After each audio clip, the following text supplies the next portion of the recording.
That's the Hinayana approach. Just remove oneself.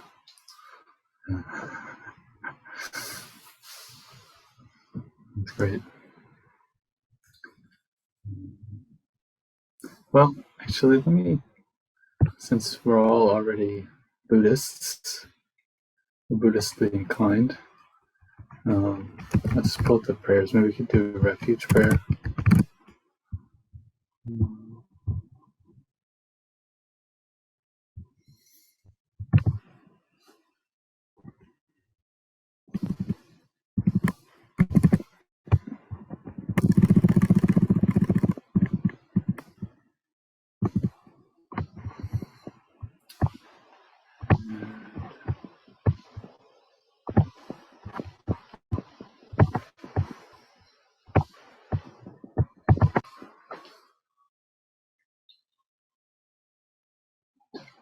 So, maybe we can chant 3 times in Tibetan and once in English.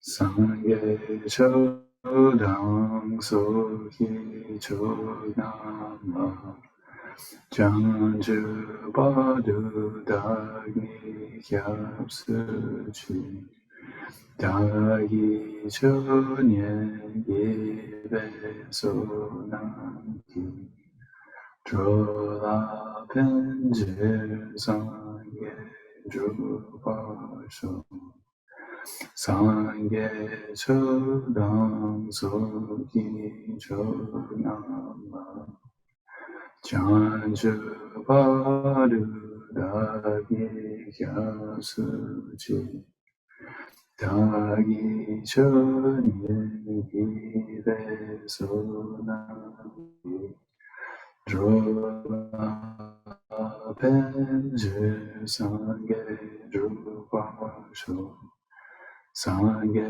chodang soki chodama Janju badu dagi hyap suchi Dagi cho nian yibe so nangi Drola penjir sangye drupa sho.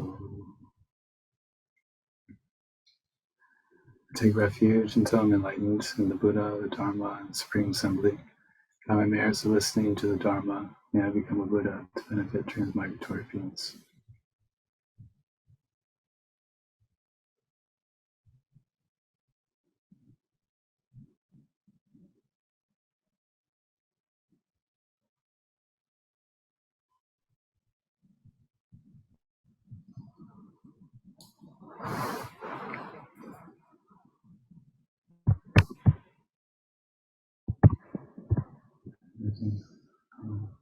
Do some calm abiding practice.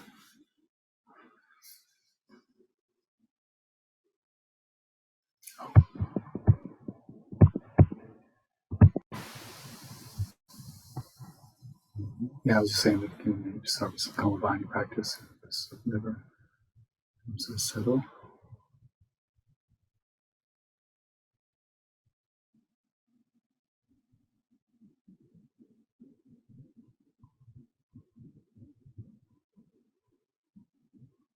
And sometimes it can be helpful to tune into the body first before bringing our attention to the breath, just to kind of do a quick full body scan to orient ourselves in our seat.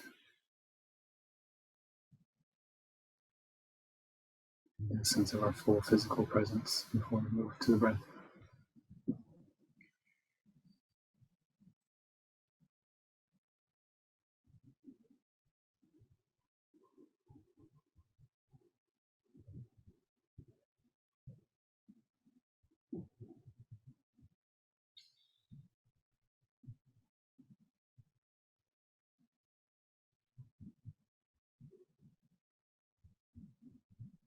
And we'll sit for maybe about 10 minutes. So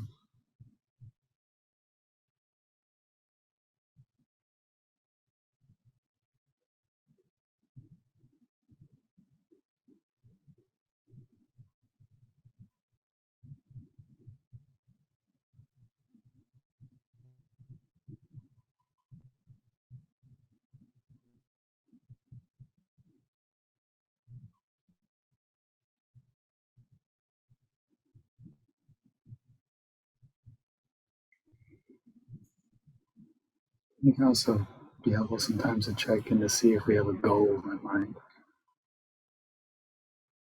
Maybe drop a sense of goal. Goal orientation is a sense of doing. We're trying to shift into a sense of being. Go your goal and just touch into just the basic presence of the breath, feeling the breath. Letting go of any sense of having to do.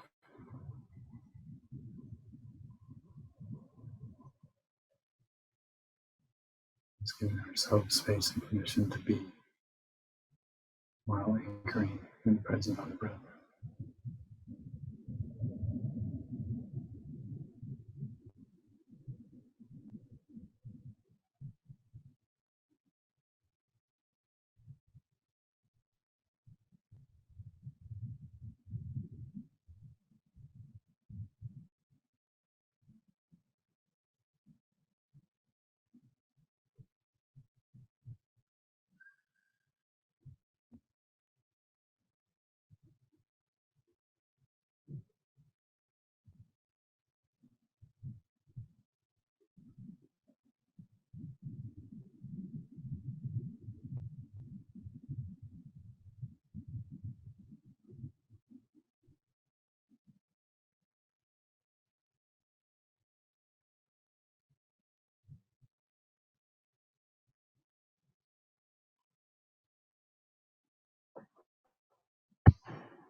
Okay.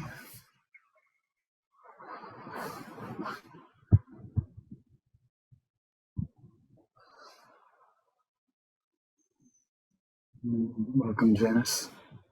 We just started with just a sitting meditation. Where's everybody calling in from? Yeah, just curious, where is everybody calling in from? Just to get a sense of our geography. Utah, northern Utah. Santa Fe.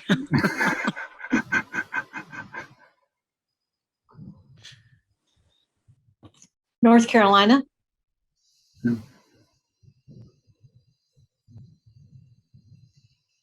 Danny's in Central California, or yes, about Central. Central.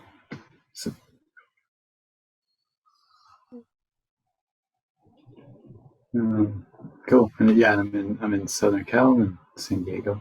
So almost all quadrants, 3 of the 4 quadrants.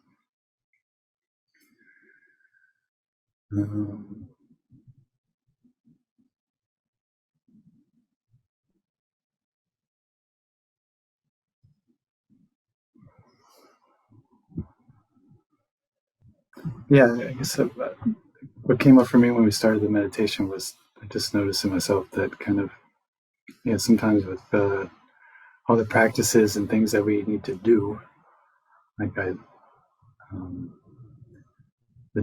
don't get time to be, and I don't feel like doing these amazing practices, but not feeling nourished by the practice sometimes. I had this kind of funny experience at Costco a few weeks ago where I had to get my eyes checked. I wear contacts, and so I went to there's an optometrist inside of Costco, and so they did I don't know if I mentioned this before, but they did the kind of cataract, the air puff on the eye, and then I had to take my contacts out, and I had to wait for the doctor. So then I just came out of the office and sat in front of the office in Costco, and I can't really see very much at all when I don't have my contacts. So I just saw just like shapes and colors, and so I was just there, and I had absolutely nothing to do. I can't even see, so I couldn't even look at anything, and I just felt so like so happy to be in contact.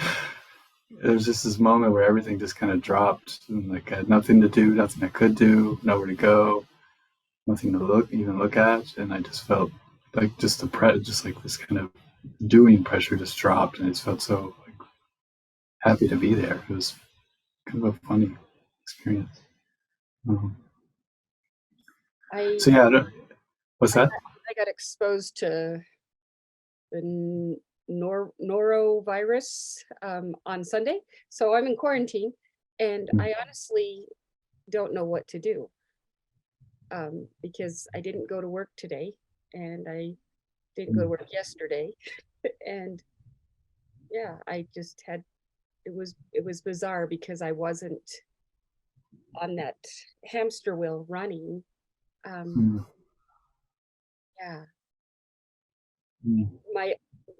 The calendar on my phone kept dinging of places that I needed to be, and I can't go. It's why do we do this to ourselves? So what's the kind of shift been like for you? I'm really nervous.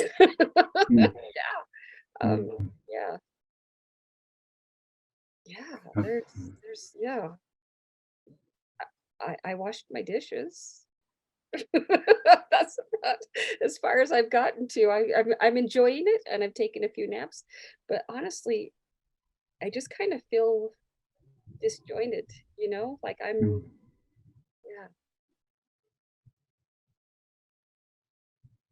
I don't know if they have a test for the norovirus.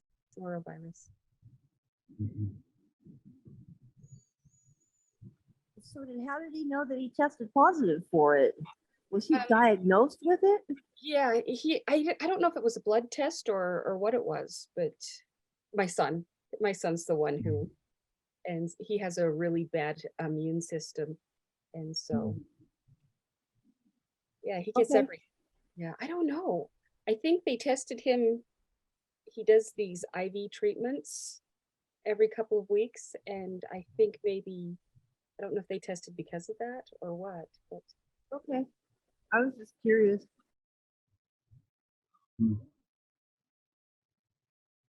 Is it a severe? I don't know the norovirus. Is it a severe?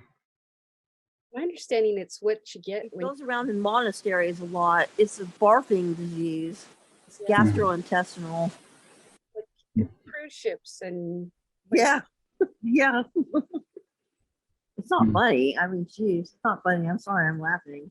It's actually kind of bad if you get it. Mm.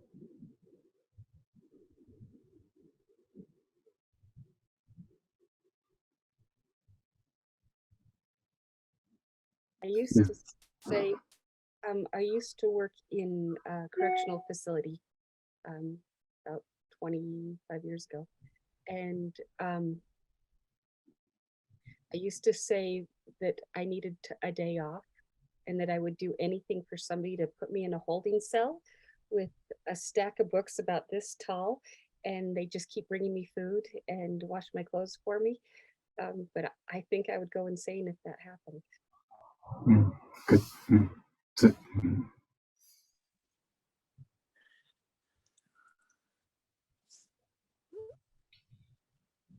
Koto, yeah. Do you have any comment? Just with your Zen background? Oh, I hope that you all get healthy very soon. That's what I would just increase the healthy. immune system, I'm like with healthy. There's nothing wrong with wellness me. formula. I have a strong immune system. I'm talking to the people who are sick. Oh, well, Shayla and her okay. son It's is not what I me. mean. Yeah.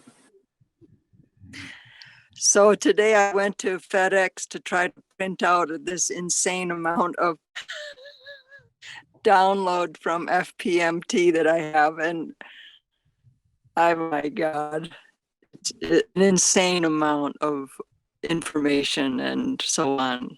Some of it's quite repetitive, but I couldn't believe that the basic prayer book was 320 some pages. So yeah, Shayla, hold up in a cell with a big book. Wow. Anyway, I'm still just focusing on the Heart Sutra and Bodhicitta and studying. That's what, and studying was the third one that Geshe-la suggested. Studying the heart, developing bodhicitta and the Heart Sutra. So it's good for me.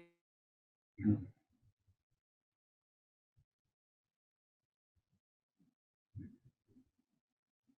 Yeah.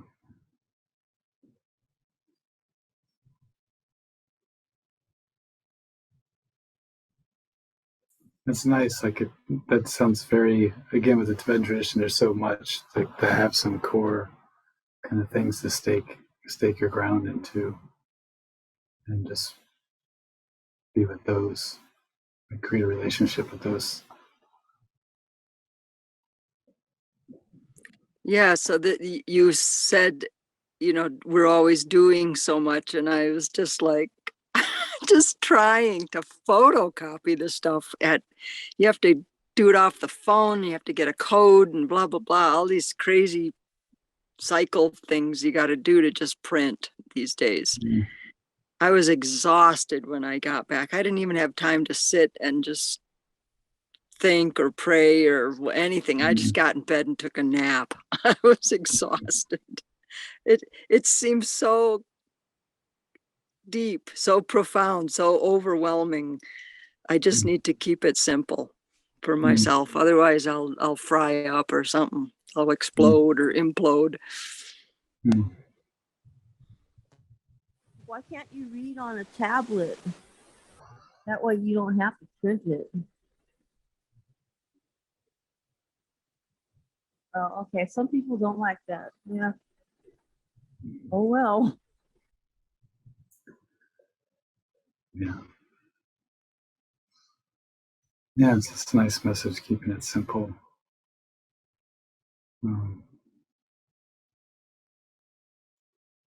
Yeah, because everything in the tradition is so deep. Like if we can just relate to a couple of things, like we can go as deep as we can with them. And then, yeah, sometimes there's too much. And like,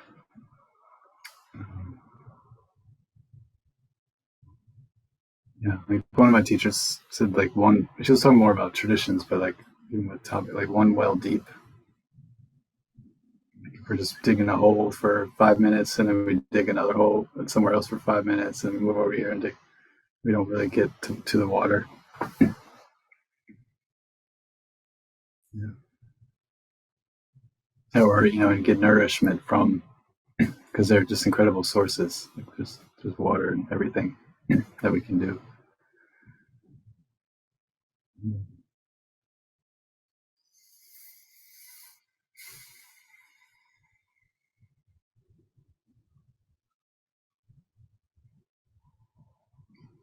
Yeah.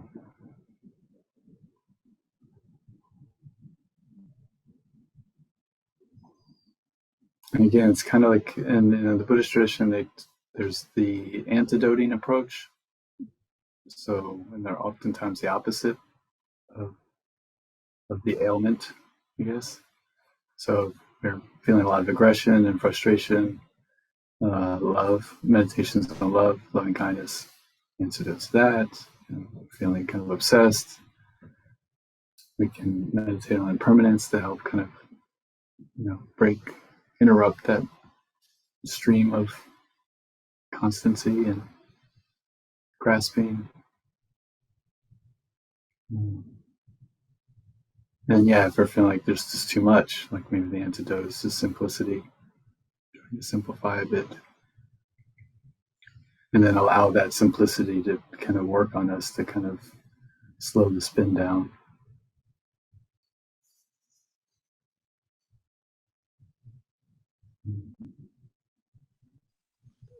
As if reading and practicing bodhicitta and emptiness are simple. Simple. Yeah. That's a I good just had to point. laugh about that. That's Yeah. true. Yeah, that's true.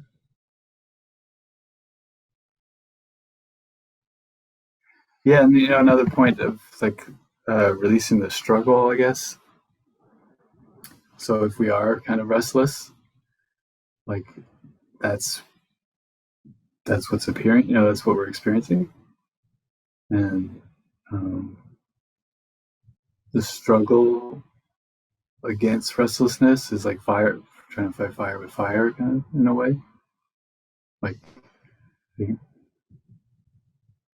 have some sense of acknowledgement of the. So if like we're sitting and being, like, being isn't like doing would be like, okay, I need to be calm, I need to have less thoughts, I need to feel I need to feel differently, I need to feel peaceful, I need to feel present or whatever. That's like a which is a fair, that's a fair list, but it's like that's not what we're experiencing. So, and like just experiencing what we're experiencing actually can start to diffuse or release. It's almost like it unravels itself if we don't fight with it, you know. Um, and so, some level of we are doing something in the sense of whatever, if we're doing a sitting practice or um, not having that should of like, okay, I should be peaceful, or I need to do this practice to make myself peaceful, or something like that. It's like just being with whatever's there. And just like acknowledging, we use the breath because it has a particular, it's sensory, it's natural, it's simple, it moves, it's in the body. It has all these kind of nice properties to help us kind of come into the present. But, we can also just being with if our object of awareness is just that feeling of restlessness, that also is practicing meditation. You're just meditating on the restlessness. We're meditating on the feeling of anxiety, or we're meditating on the worry. And not in an intellectual way, being with that, like whatever we're being with, whatever is with us. And somehow that's like,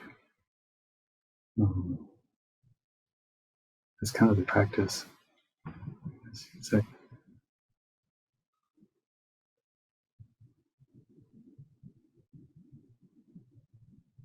Yeah. So what you're saying is basically just in my mind, whenever I think of I've got to sit down and meditate, I feel like, I've got to crack a book, I've got to find like I'm Kodo, I've got to figure out where all my stuff is so that I can work on whatever I'm working on, or if I'm going to do this practice, where are my notes, or but sitting and just thinking or being with my emotions as they come, that just blows me away. I don't know if I've ever given myself the time just to be with myself, I live alone, but just to be just to be with my, these emotions and thoughts. Yeah, that's kind of profound. I kind of like that idea. That is Zazen. Just sitting with what is. Very intense. Yeah, and I've heard this kind of practice by another Tibetan teacher. He likened it to like going to a cafe to meet an old friend you haven't seen. So similar, like I'm by myself, but actually I don't know what I think or feel, or like why I'm feeling this, or whatever. Like I haven't actually been with myself. So he described it as like meeting an old friend you haven't seen in a long time at a cafe. And so you pick a cafe, so the cafe might be your meditation spot in your house, like your kind of altar or whatever, your spot where you do your practice. In the same way, you find a nice place to meet up with, suitable to be with your friend. And your friend shows up, and you sit down with your friend, and your friend just starts going like they haven't had anybody to speak to in years or whatever. And so it can be kind of a lot. But we naturally just like being with a friend, it's kind of a nice metaphor, like how to listen. And we can tell, like we're seeing, okay, like, oh, this person just, wow, they just got to get it off their chest. So you're kind of seeing, we can tune into their state, and just like us, like I know, like, oh, I'm restless, or I feel anxious. Like I'm able to listen and aware of what's going on at some level. And he was saying, like, at that point when we recognize, oh, they just have to get this off their chest, or whatever. There's kind of an awareness of like being connected to them and listening to them, like because they're your friend. But at the same time, not totally like you're aware, like, oh wow, there's the kind of like you just have to let it go and like get wrapped up in it. But at the same time, be with them, be present with them. Does that make sense? So we're not judging, we're not wanting them to be a different way. We're just like, just kind of listening to it with the kind of acceptance and awareness. And then eventually the friend calms down, like they get it off, and then they're like, oh, so like, how are you doing? And that's kind of like what happens, like the mind, he's describing that it's like the mind starts to cool down, calm down when it kind of works. There's a natural kind of process. Like if like there's just our listening there's wisdom in that. We don't have to like figure it out or change this or do something. We just if we can just like be with it, there's some sort of natural kind of thing. It's finally heard, so it doesn't need to talk anymore.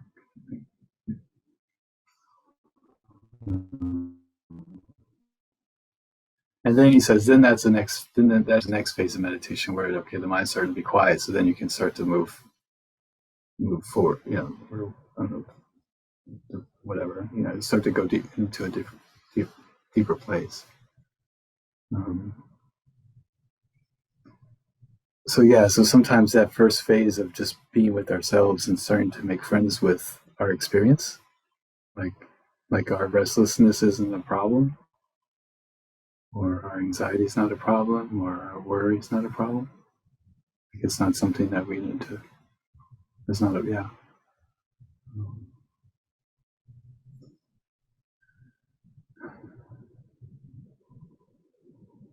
And again, but it's not just like an intellectual. It's not just an intellectual thing. It's like, so we can take that view intellectually, and then support it with the present, like the presence of just being with it on a felt level, and just giving it space to be. My teachers say just giving it space, let it move, let it do what it needs to do, let it move in the way it needs to move, and then it's finished. And in a way, that's kind of like a karma. It's like an incomplete action. We have like karmic seeds, and then the karmic seeds ripen, and then it completes the circle of that karmic thing. Like sometimes being with what we're experiencing, that allows the karma to kind of move through, finish. So if you want to use karma as a word,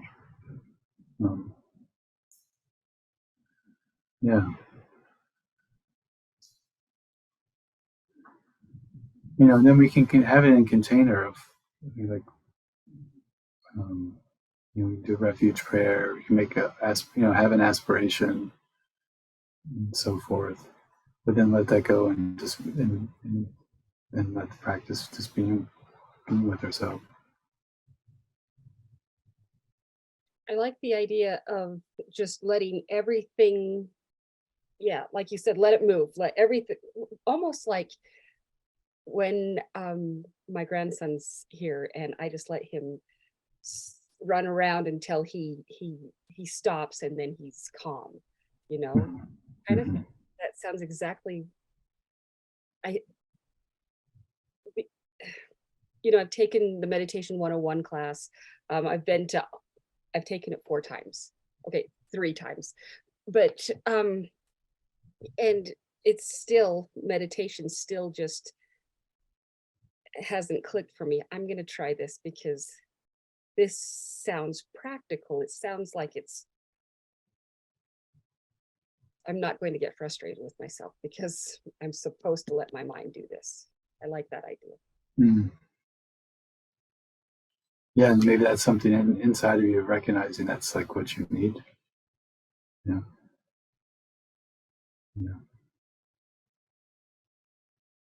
Like we need a certain level of nourishment and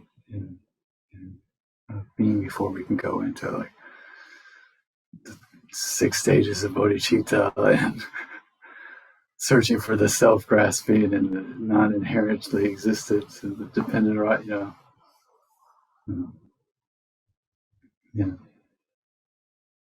And actually those elements are in that experience of being. Like we'll have, like if we're able to be with ourselves in that kind of way and just being present and just whatever I'm experiencing, I'm accepting it in the present, still trying to stay in my body with the breath, no agenda, just allowing.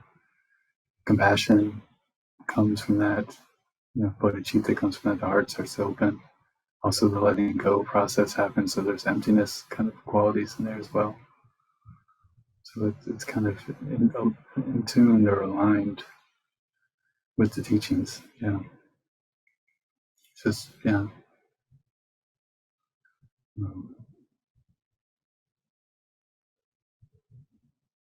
Yeah.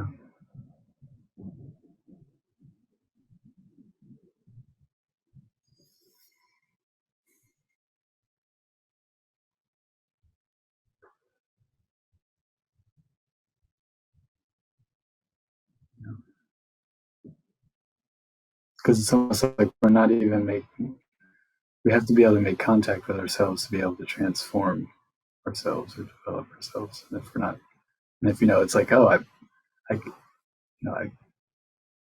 taken these classes a lot of times. I get, like I understand it, but it's not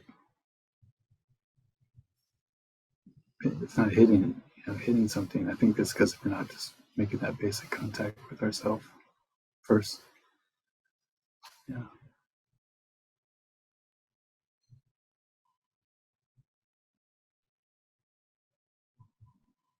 Clearing out the noise before Mm-hmm. taking a class. That sounds, yeah, Mm-hmm. that sounds to me like that's a better idea. Yeah, clear out the noise, and then it'll, all the gunk is out of the way that I will be able to focus on it. Mm-hmm.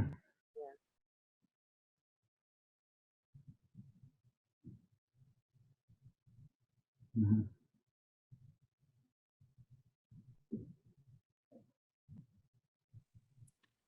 Sometimes I just have to let the gunk be there with me while I'm meditating.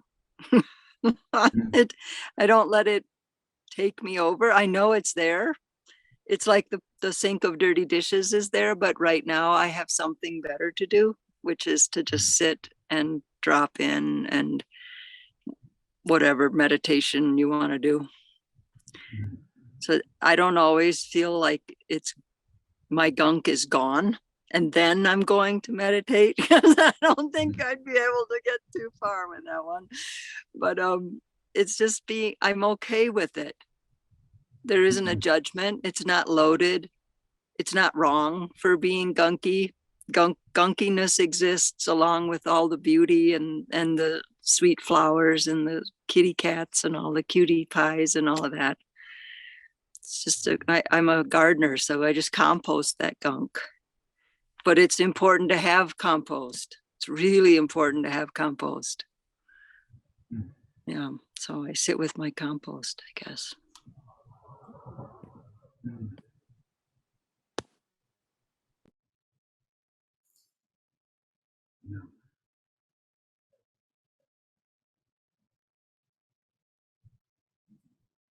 Yeah. So go ahead. No, go for it. Yeah. The last couple of days I've been extremely weepy. For various reasons. I don't need to go into all the reasons, but it's all just coming up through the heart, which is really cleansing, because I haven't wept or whined or in a while, and it felt so cleansing. Yeah, and we have all these wild cats, and we used to have a program in Santa Fe that if we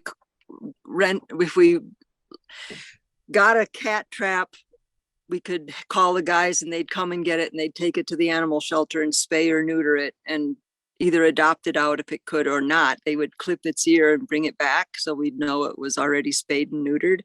And they stopped that program. So now we have all these wild cats and there's nothing that we can do about it. And the moms are getting pregnant by the kids, and there's more and more cats, and they said just treat them like wild animals. So when I think of that, I just weep, because I'm the one who catches the wild cats and gets them there to get neutered or spayed. So I've been very weepy about I the have an suffering. idea. You could take all the cats Yeah. to New York City to get rid of all the rats. Well, why don't you come pick them up? Take them there for me, because I can't do that. To be practical. I have a visual of that, Kodo, you with like 75 cats in your van driving down the highway. I-70. Yeah.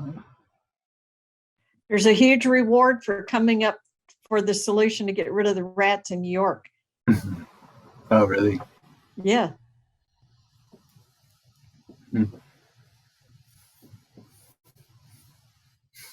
Bring your traps over, Donnie. You can have all of our cats.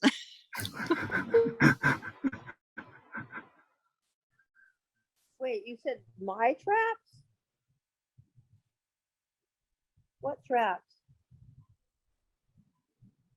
Oh, we're talking about trapping wild or what are they called? Feral cats I know, but where'd you get the idea that with I live wanted- traps.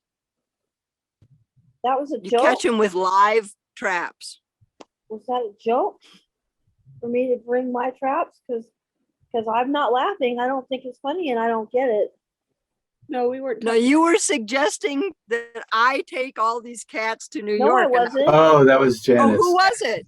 Oh, that was Janice. Oh, Oh, now I somebody else. understand. Yeah, Oh, yeah. okay, now I get it. Whoever Okay, it was. sorry. Whoever it was. Zoom I Oh, in. can't- wait, I don't there's- get this. I don't get this. Sorry. No sorry, problem. sorry. It's fine. That's very I'm funny. sorry. It's like Daddy's like, do I look like I have wild cat traps for some Well, reason? yeah, how did you guess? How did you know my little secret? I can't. You only have your names there and these little white blobby things to represent people. I didn't know who spoke what. Sorry. And, Whoever wants the cats, come and bring your live traps. Anyway, I've just been okay. Yeah. I've been weepy and I've been really good with weepiness. I just let it weep. I let it out. I weep when I drive and I weep when I come home and see the cats. These cute little kittens are like fluff balls, and because it's so cold. It's so cold here. It's going to get worse this weekend, and so my heart's just breaking. We had a So I program feed like 'em. that too, but no more. They're cutting those programs all over.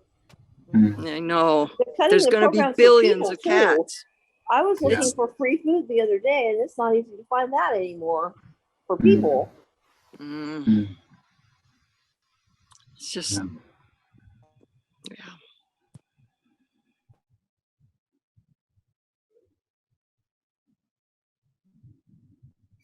Yeah, thanks for bringing that up, Kodo, too. Yeah, because sometimes if we haven't been with ourselves in a while and we finally do it, yeah, sometimes it can be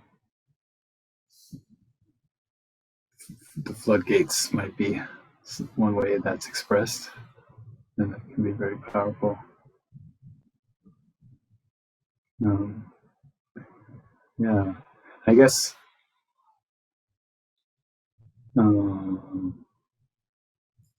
Me, I've just been taught it's helpful in terms of when we are to actually be with ourselves, that just feel anchored in the body, like feel if there is a restlessness, feel how it feels in the body, or an anxiety, like just maybe notice where it is in the body, or maybe give it like a name, like it feels fluttery or cold, or some sort of label that, so we don't go into the conceptual story too much. If that makes sense, because sometimes like the conceptual story is actually not feeling like this. The same teacher actually who was giving this analogy of the cafe with the friend is, he was like with anger, where we don't really actually angry for more than a few seconds, and then we just kind of go off in the story. But we actually only angry for we feel angry, and then it just kind of did it. So, and I think that's just pointing to like where we can kind of get split, or it just becomes overwhelming, like the gunk. I think that's where I was kind of taking your comment, Kodo, like making sure we still have some sense of presence or space with it. Like, there's a separation, when we're with the other person in the cafe, there's, I'm here and it's there, we're with it. But yeah, just kind of being with it. I think the sitting practice helps in that way because we can tell if we're or being with it or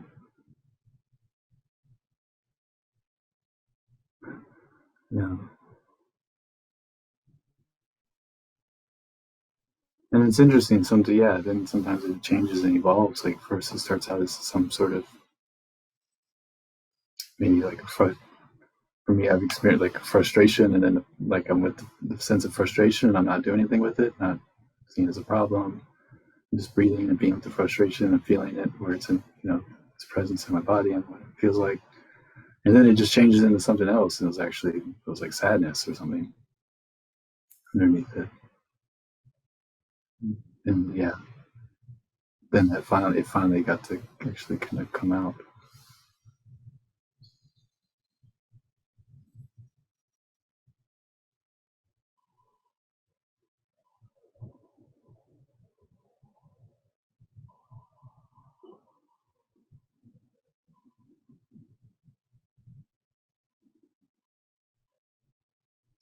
Yeah, and in some ways, then the practice can be like a real refuge.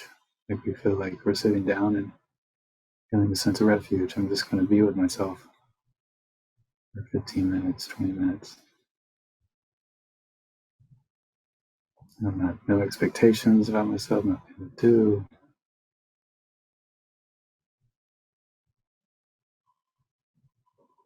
Maybe the aspiration in the beginning, making that kind of a kind aspiration, refuge, or whatever feels like we're I'm doing this with this kind of open-hearted, my open-hearted vision.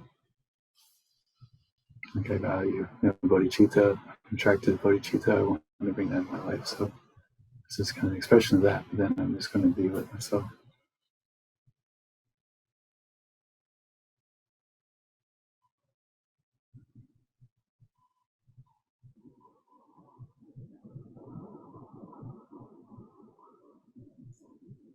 And then somehow, I don't want to babble, but that somehow also makes us be able to be more present to others too, actually.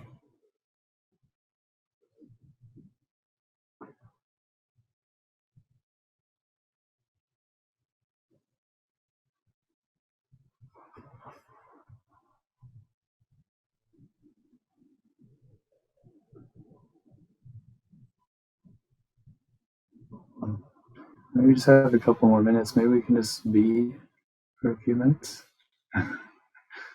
Dedicate.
If you'd like to join, we can recite the Shanti Deva prayers of dedication.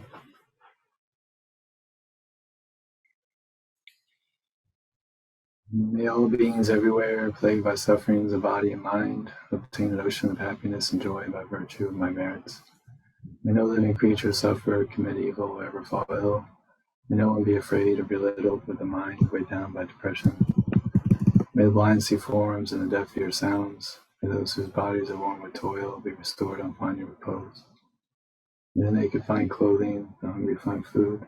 May the thirsty find water and delicious drinks. May the poor find wealth, those weak with sorrow find joy. May the forlorn find hope, constant happiness, and prosperity. May there be timely rains and bountiful harvests. May all medicines be effective and wholesome prayers bear fruit. May all who are sick and ill quickly be freed from their ailments. Whatever diseases are in the world may never recur again.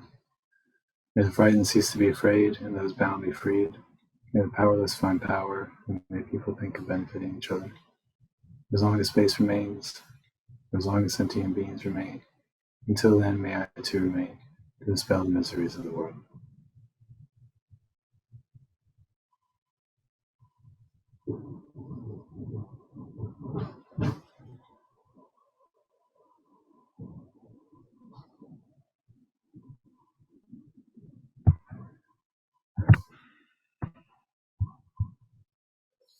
Thanks so much.